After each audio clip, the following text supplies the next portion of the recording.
como lo llamaran en esa época. Mi primer contacto con la cosa, así se llamaba en aquel momento la cosa, y los que participábamos éramos los cosómanos. En abril del año 67 yo tenía 15 años, pero en realidad fue un contacto muy fugaz y no fue hasta unos 3 meses después que empiezo a participar en el primer grupo organizado de trabajo. En realidad este fue un momento muy interesante porque eh, Silo acababa de terminar con un grupo de gente, un retiro muy largo que duró casi 9 meses en Jujuy, en el norte de Argentina,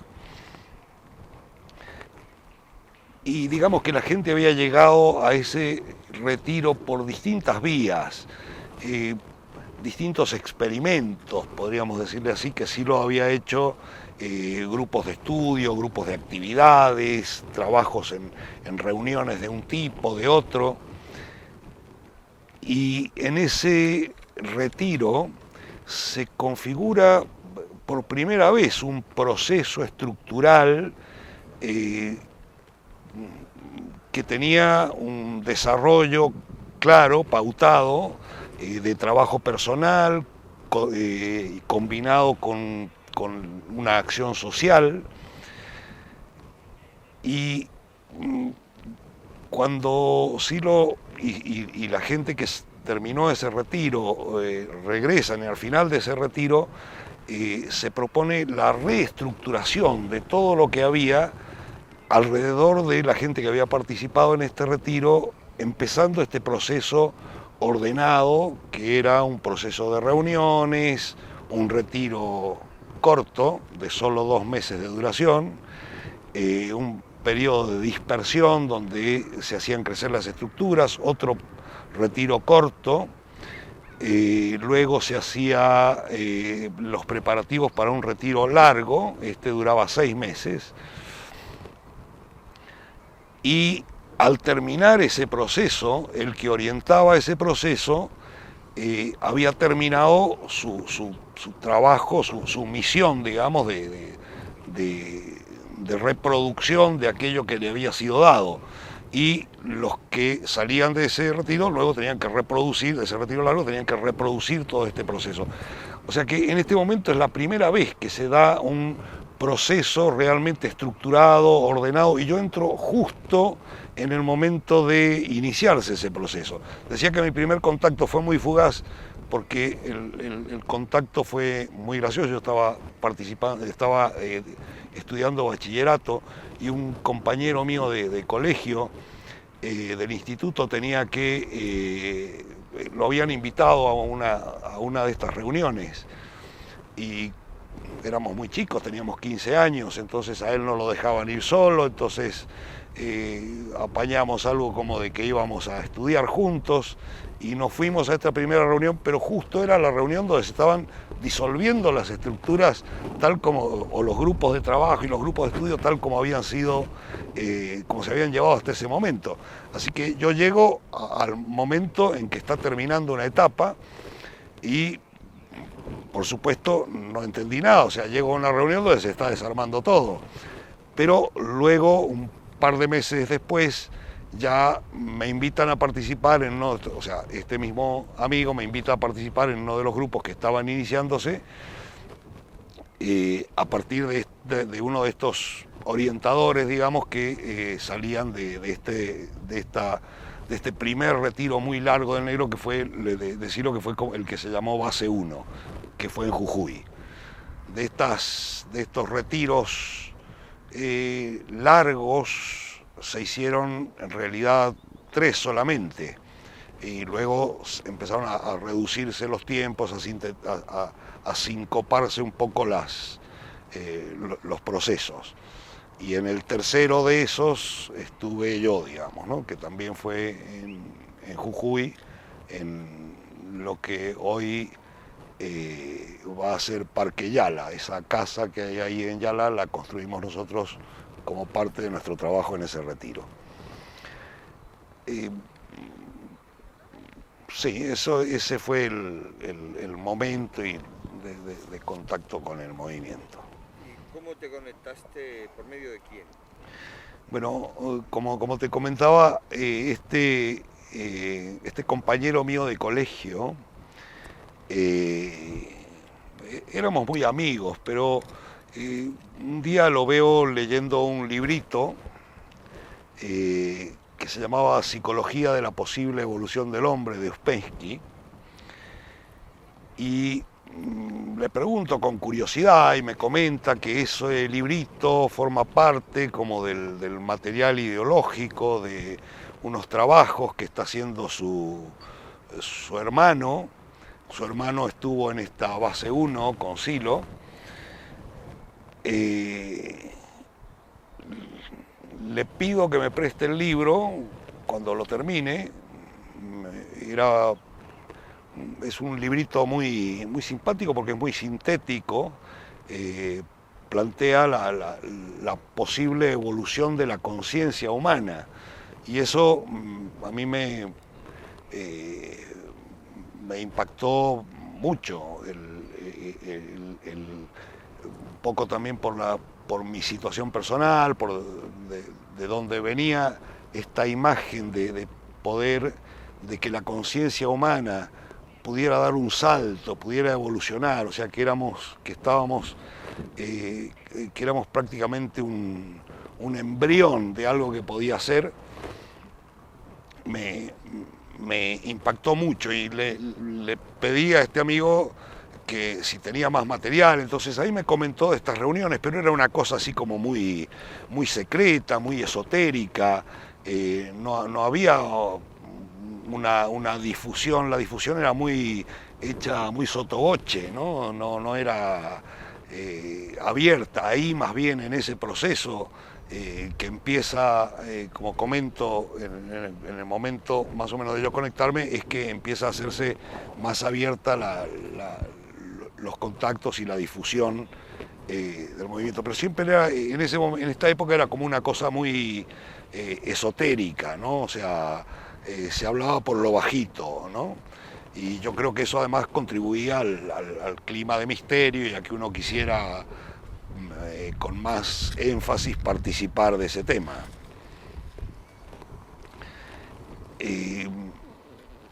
Así que, como digo, bueno, yo supongo que todos nos hemos conectado por de algún modo más o menos aleatorio, pero en mi caso creo que si este amigo no hubiera tenido problemas porque ya tenía problemas familiares, porque un hermano mayor estaba participando y eso era un escándalo, una especie de escándalo familiar, no me hubiera invitado a la reunión. Esto era en Mendoza, además, es una sociedad sumamente conservadora, una especie de aldea donde cualquier cosa que uno haga resalta y se nota socialmente enseguida, ¿no? O sea, es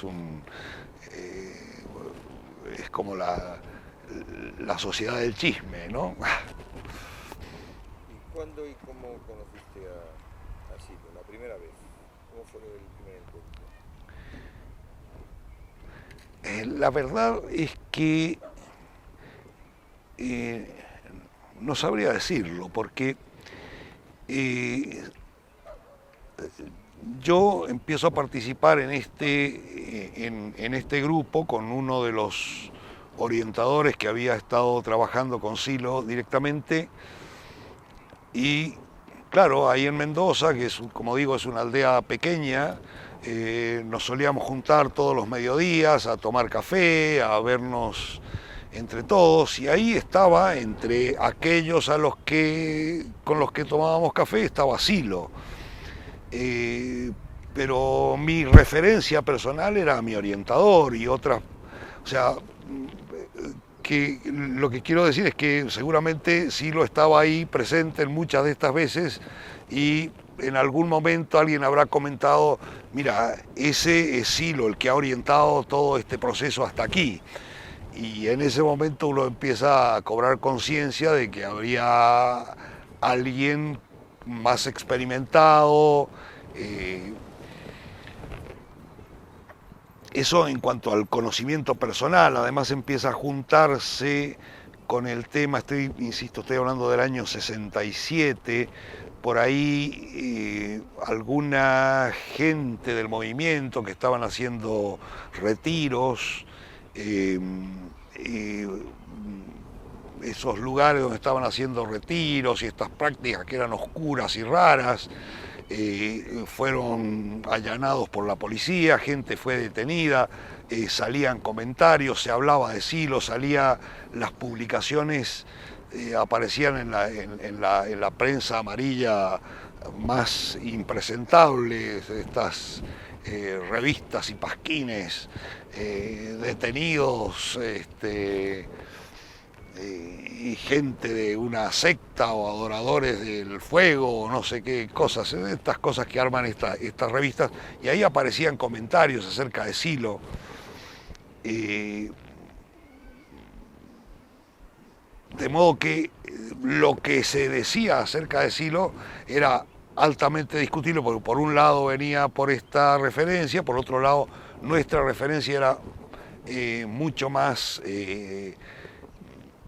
centrada en el trabajo que estábamos desarrollando, en este trabajo que, como digo, estaba ordenado en reuniones que se hacían en algo que se llamaba, o sea, cuando se hacían en la ciudad, eran trabajos que se llamaban trabajos de cripta.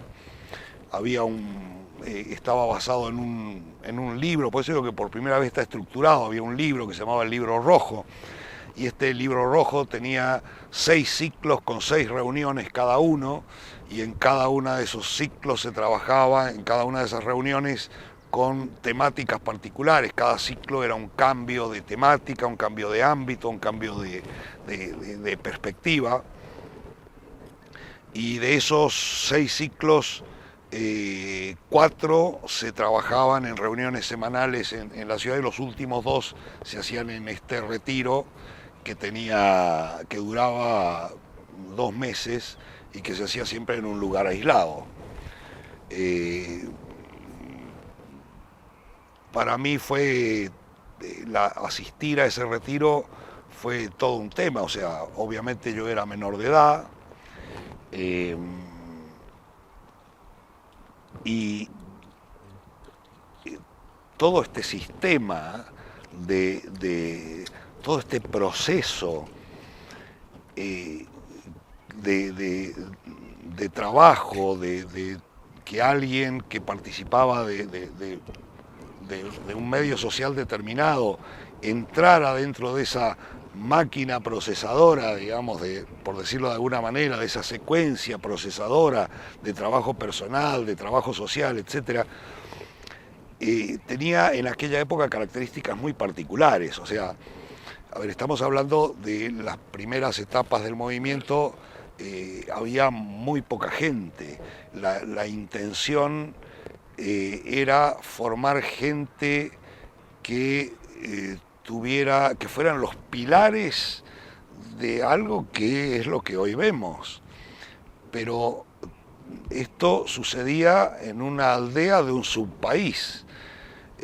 Imaginarse que gente corriente de esos lugares iba a poder armar algo de estas dimensiones requería gente que tuviera mucha fe, que creyera fuertemente en lo que hacía,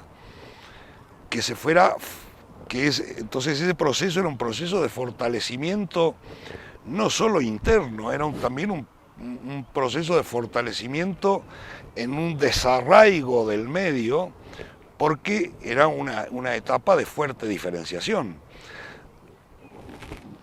Seguramente muchos de los que participábamos en la cosa en aquel momento, claro, tendríamos un buen grado de locura personal. Quiero decir que tomas a alguien que está yendo a trabajar todos los días a su casa, le haces una propuesta que le encaja con algo, pero todo el trabajo estaba planteado para que ese alguien se diferenciara de su medio y se emplazara como el constructor de una cosa muchísimo más amplia, y estábamos reuniéndonos en un garaje, como digo, en una aldea, y estábamos hablando de que íbamos a cambiar el mundo, y éramos 5 en ese garaje, ¿no? ¿En qué actividad participaste antes de la Arenga del Centenario? Ya dentro de la música. Bueno, mi primer, como comento, en ese momento empezaba a hacerse público el movimiento, que no se llamaba movimiento, empezó a llamarse movimiento. En realidad yo creo que fue justamente después de la Arenga del 69, cuando empieza a configurarse el movimiento de liberación interior. Antes se hablaba de la cosa o del trabajo, ¿no? Entendiendo como un trabajo integral para desarrollarse personalmente. Y creo que es a partir del 69 que con esto del movimiento de liberación interior se empieza a hablar del movimiento. Así que, bueno, nuestro mayor, al principio, digamos, los primeros ciclos de trabajo eran básicamente asistir a las reuniones, hacer algunos operativos que tenían que ver justamente con el fortalecer el temor a la imagen, al que dirán. Y ahí empiezan también las primeras actividades externas. Entonces empezamos a hacer conferencias exponiendo cuáles son los planteamientos de la cosa, ¿no? Cuáles son los planteamientos de este movimiento y qué es lo que se propone y qué es lo que se propone desarrollar. Esto se va haciendo porque de esa manera van creciendo los grupos con la gente que empieza a tener resonancia con estas propuestas. Así que estamos hablando de que si esto sucedió a mediados del año 67, todo el resto del año 67 y hasta mediados del año 68, que nosotros nos vamos a este retiro en la cordillera, en el Cordón de Plata, en Mendoza. En realidad era básicamente eso, el trabajo de participación en las reuniones, conferencias, actividades, asistencia a conferencias de otros temas similares, algunos sociales, otros esotéricos, otros internos, para ir contactando con gente que podía resonar con nuestra propuesta. Partimos a este retiro, como comento, que se hizo en la cordillera a mediados del 68, un retiro que dura 2 meses. Para mí fue una situación muy impactante y muy fuerte. Yo era menor de edad, mis padres por supuesto no me daban permiso para irme, fue una ruptura familiar muy fuerte. Con sus complicaciones legales, además, porque un menor de edad en un retiro es una complicación para todos los demás que están en el retiro. Pero de todas maneras fue para mí muy interesante, muy formador. Salimos de este retiro y en ese momento se planteaba lo que era un trabajo de dispersión, es decir, cada uno de los que estaba en ese retiro escogía un punto que en nuestro caso fue en Argentina, algunos fueron a Chile por la proximidad, y formábamos grupos de trabajo en esos otros lugares. Y con la gente que participaba en esos grupos de trabajo se arma un nuevo retiro que empieza en enero del 69. Y este es un momento además muy interesante porque este retiro nosotros lo hacemos también en Mendoza, pero los primeros días del 69, creo yo que fue el 6 de enero, justamente el día de la fecha de nacimiento de Silo, se hace la primera exposición pública de Silo. Es decir, no su presentación personal, que esa fue la arenga, pero sí la exposición de que existía alguien que se llamaba Silo y que ese alguien estaba vinculado además a Mendoza. Se hicieron pintadas en todos los lugares donde estábamos, en Argentina, incluso en Chile, pero en Mendoza fue monstruoso. O sea, en una noche se pintó y se empapeló toda la ciudad, y ahí empezamos a escuchar por primera vez algo que luego se va repitiendo históricamente. O esta gente son muchísimos o tiene una capacidad de trabajo impresionante, porque en una noche llenamos de pintadas que decían Silo, la ciudad de Mendoza. Y al mismo tiempo, claro, nosotros estábamos empezando este retiro también en Mendoza, en la zona de la cordillera, muy cerca, así que la gente que estaba en este retiro viene a colaborar en la pintada, porque en realidad éramos 30 personas en Mendoza que estábamos haciendo todo esto.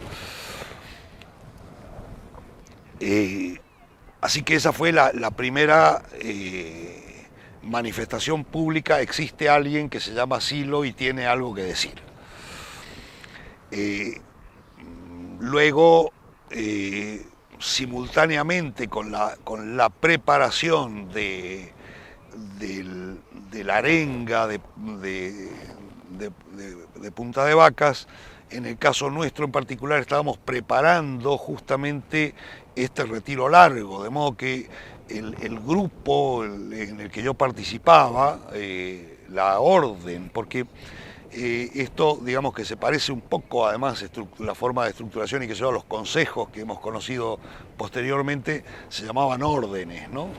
El grupo, la orden en la que yo participaba, estábamos preparando justo este retiro, el primero que se hacía dentro de todas estas secuencias, y empezaba en julio del 69. Entonces estábamos muy involucrados en esta preparación, y por eso también estuvimos un poco menos involucrados en el armado de la arenga de Punta de Vacas en particular. Y luego, por supuesto, bueno, todo el trabajo de difusión para la arenga, digamos, ¿no? ¿Qué era de tu vida antes de conectarte?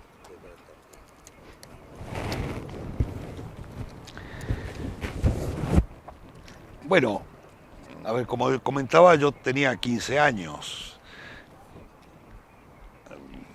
Es interesante porque era un fracasado de 15 años.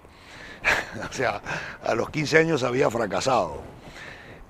Yo venía de algunas experiencias en lo político-social que habían sido muy importantes para mí, y sin embargo me había desilusionado fuertemente de esas propuestas. También en el tema religioso, como yo soy de familia judía, me había preparado y estudiado la religión para hacer mi bar mitzvah, y cuando me puse a estudiar el tema de la religión judía, se me empezó a abrir la cabeza, empecé a estudiar otras religiones, y finalmente, cuando estaba listo para mi presentación en sociedad, descubrí que esa religión no tenía mucho más ni mucho menos que otras. De modo que en ese momento, a los 14 años, 15 años, cuando me empiezo a conectar, era una sensación como de haber estado buscando algo que respondía tanto a intereses sociales como a intereses personales, y claro, también teniendo en cuenta que la mayoría de los chavales de mi edad no estaban preguntándose estas cosas, entonces estaba como muy desubicado, ¿no? Como fuera de lugar. De repente me encuentro en un ámbito donde toda la gente era mayor que yo, digamos, el promedio de edad de la gente que participaba en la cosa en ese momento eran 25 años, yo era un poco la mascota del grupo, pero en esta gente que era mucho mayor que yo y qué sé yo, de repente yo empiezo a encontrar que están hablando de los temas que a mí me interesan, de las cosas que a mí me resuenan, y por un lado, bueno, eso me separa más de lo que podía ser mi entorno natural, entre comillas, mis compañeros de estudio y esas cosas, pero por otro lado empiezo a dar respuesta a lo que eran mis inquietudes, y por otro lado, claro,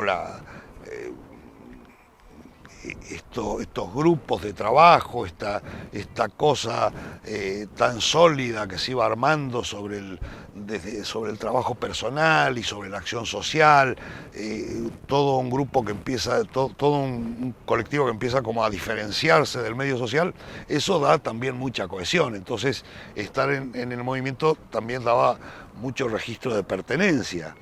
Entonces ya no era solamente las ideas, no era solamente el trabajo social, sino que a esto se suma este registro de pertenencia que era lo que yo más buscaba, ¿no?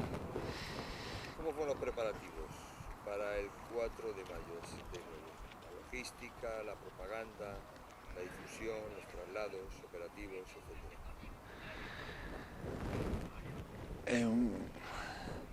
Claro, habría que aclarar aquí que un poco por la época, bastante por el lenguaje que se usaba, un poco también para seguramente diferenciarse de esa propuesta política guerrillerista, estamos hablando de los 60, donde empiezan a destacar,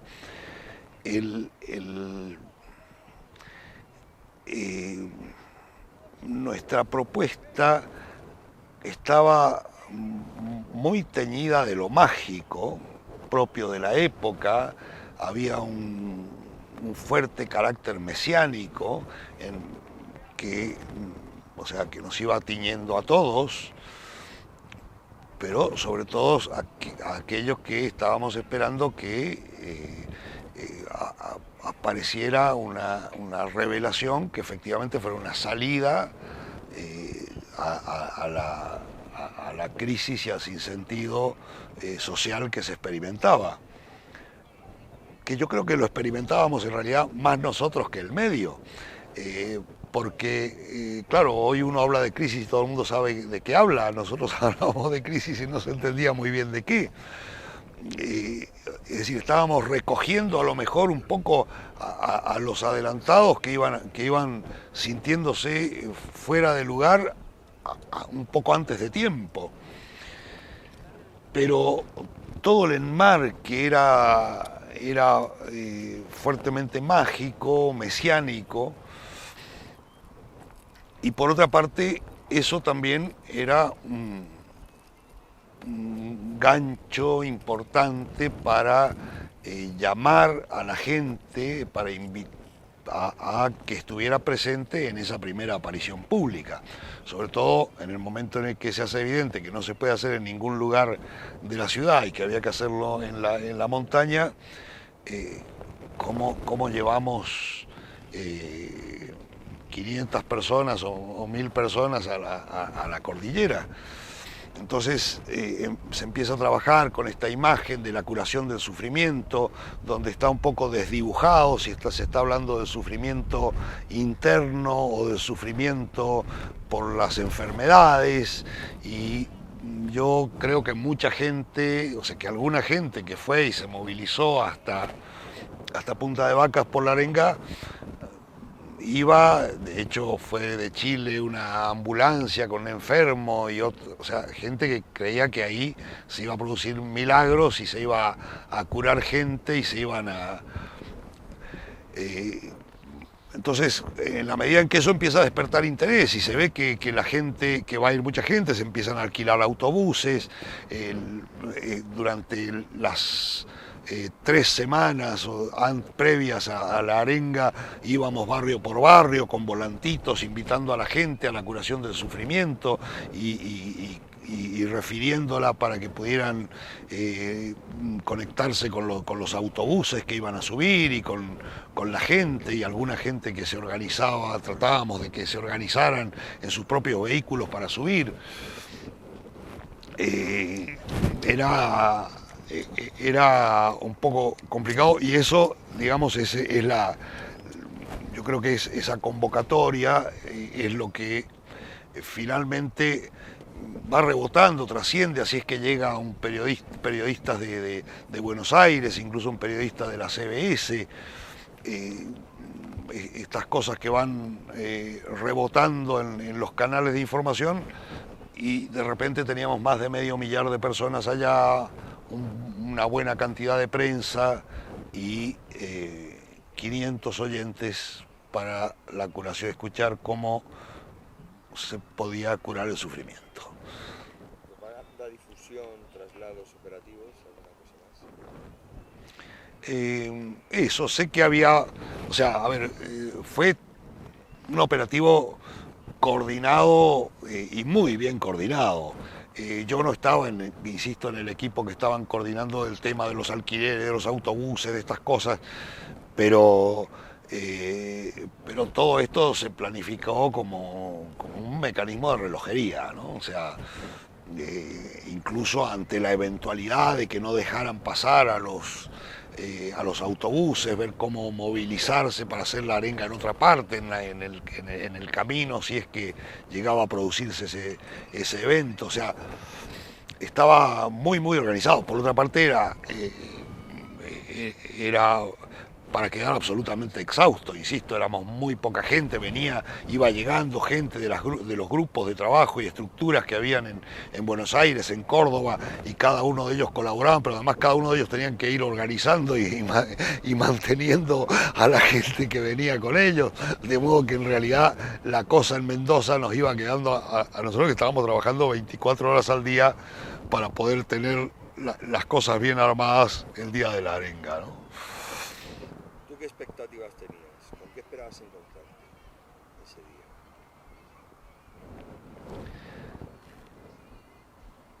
día? Y aquí también un poco por este tema que comento de que yo no trabajé directamente con Silo, era alguien que estaba ahí, que podría decir en las conversaciones que teníamos de café entre todos parecía una persona normal.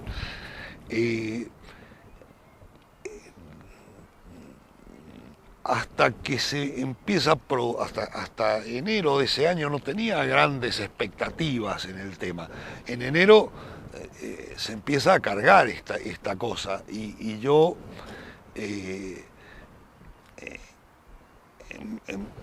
empiezo también personalmente a imbuirme mucho de este tema mesiánico, de esta persona que ha sido capaz de tener una percepción del mundo interno y del mundo social, y que va a venir acá y va a decir cómo no solamente podemos superar el sufrimiento en lo personal, sino también en lo social, y cambiar de una vez por todas y muy rápidamente este mundo en el que vivimos. Es decir, de alguna manera la expectativa era: aquí va a haber una explosión, aquí va a pasar algo que va a transformar el mundo. cosa que efectivamente sucedió, pero ha tomado un poco más de tiempo que lo que uno se imaginaba en ese momento, que se imaginaba, bueno, de aquí a 6 meses ya estamos en otra cosa, todo habrá cambiado. Pero también por otro lado, nosotros éramos como lo más próximo. Entonces, en realidad entendíamos que sí, que ahí se iba a producir esa revelación o esa orientación, pero también que eso un poco era para el mundo, que nosotros ya estábamos adentro, ¿no? O sea, no era tanto para nosotros lo que ahí se iba a decir como para el resto del mundo, digamos, ¿no?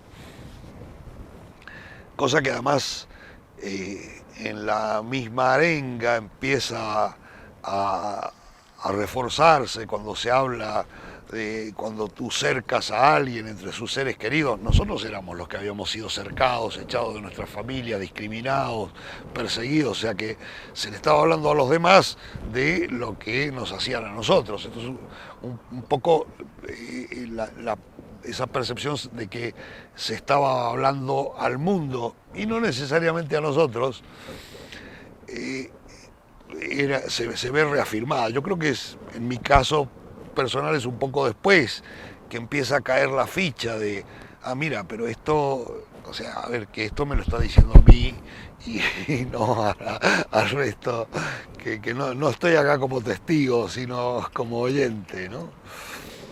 ¿Cómo recordarás ese día? El viaje, la arenga, las anécdotas de interés que puedas contar, sentimientos que surgieron en el registro de aquel día.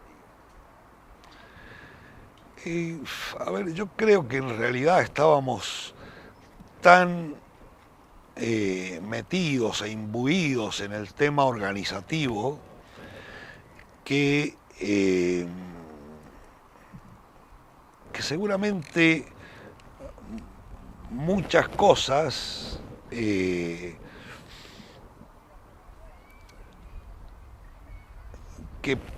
podrían haber tenido más magia para un espectador, para nosotros era un poco la construcción de los detalles, ¿no? El cuidar que en los autobuses, que venga la gente, que la gente venga ordenada, que los autobuses no se distancien, que no haya situaciones de peligro, que en un momento recuerdo cuando veníamos regresando ya de Punta de Vacas, había hielo en la carretera, uno de los autobuses se coleó y se deslizó, paró muy cerquita del borde de un abismo, enseguida salieron algunos muy voluntariosos y poco criteriosos a bajar por la montaña, a buscar unas piedras para, o sea, un poco tratar de ordenar todo eso, de que mucha gente que venía, a ver, nosotros éramos de Mendoza, la cordillera era para nosotros un paisaje bastante común, pero mucha de esta gente, qué sé yo, venía de situaciones muy urbanas, no conocía la montaña, no tenía ni idea, entonces íbamos también un poco preocupados de que, o sea, de la seguridad de esta gente, entonces, insisto, a lo mejor es un poco como el cine o el teatro, visto desde detrás de las bambalinas, hay otro sistema de tensiones que prima sobre lo que sobre lo que luego queda como la presentación teatral o la película ya hecha, ¿no? De todas maneras, sí, como digo, habían fuertes expectativas personales, entonces íbamos en esa situación y fue,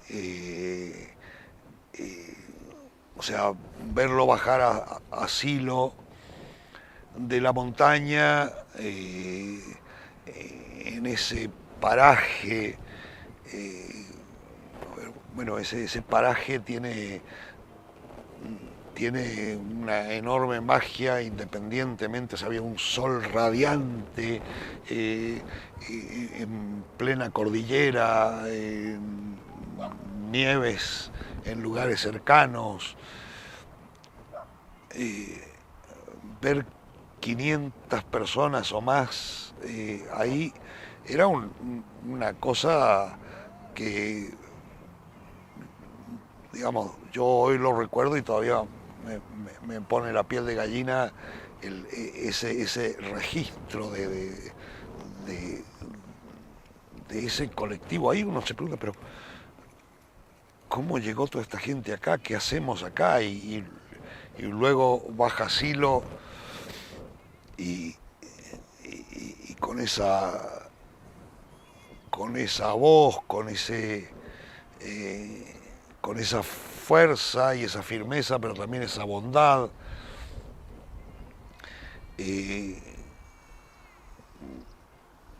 Fue muy impactante. Yo, la verdad es que creo que, por lo menos por un par de días, insisto, estaba un poco en las nubes, hasta que en realidad empiezo realmente a ver qué es lo que se ha dicho, a escuchar, a leer las primeras transcripciones que se hacían de esa arenga, y empieza uno a conectar, claro, entre...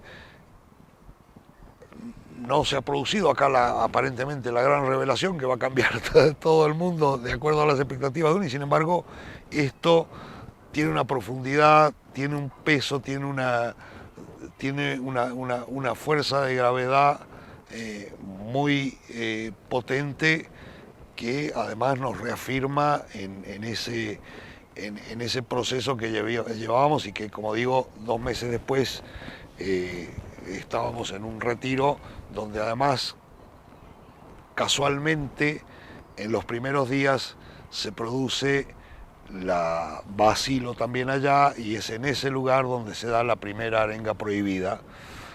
¿Cómo modificó tu vida? ¿Qué influencia tuvo? ¿Hubo un antes y un después?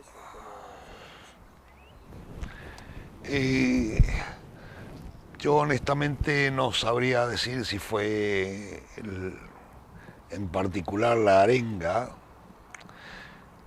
La arenga puso una dimensión que fue la dimensión de no solamente de lo mundial, digamos, de esa extensión, de ese alcance que tenía esa propuesta, que, como digo, o sea, uno podía conversar de eso mismo en un garaje, pero ahí de repente eso se veía, había gente de otros países, había gente de la prensa, tenía esa dimensión que de todas maneras seguramente en el trabajo que uno iba desarrollando, estructural, etcétera, no era tan perceptible. Es decir, podemos hablar de eso, pero ahí había una dimensión que efectivamente era perceptible por ese ámbito extraordinario, por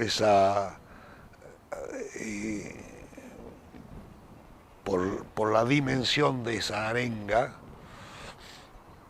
por la asistencia de la gente, etcétera. Como digo, yo estaba en medio de un proceso de trabajo. Podría decir que eso reafirmó absolutamente mi confianza en que esto que nosotros estábamos planteando efectivamente era algo verdadero, que llegaba al corazón del hombre y que era capaz de producir ese cambio social al que todos aspirábamos. Hubiera sucedido lo mismo si no hubiera estado la arenga de por medio. No sabría decirlo, pero estuvo ahí, y personalmente agradezco que haya estado ahí y haber tenido esa oportunidad de reafirmarme en ese camino, ¿no?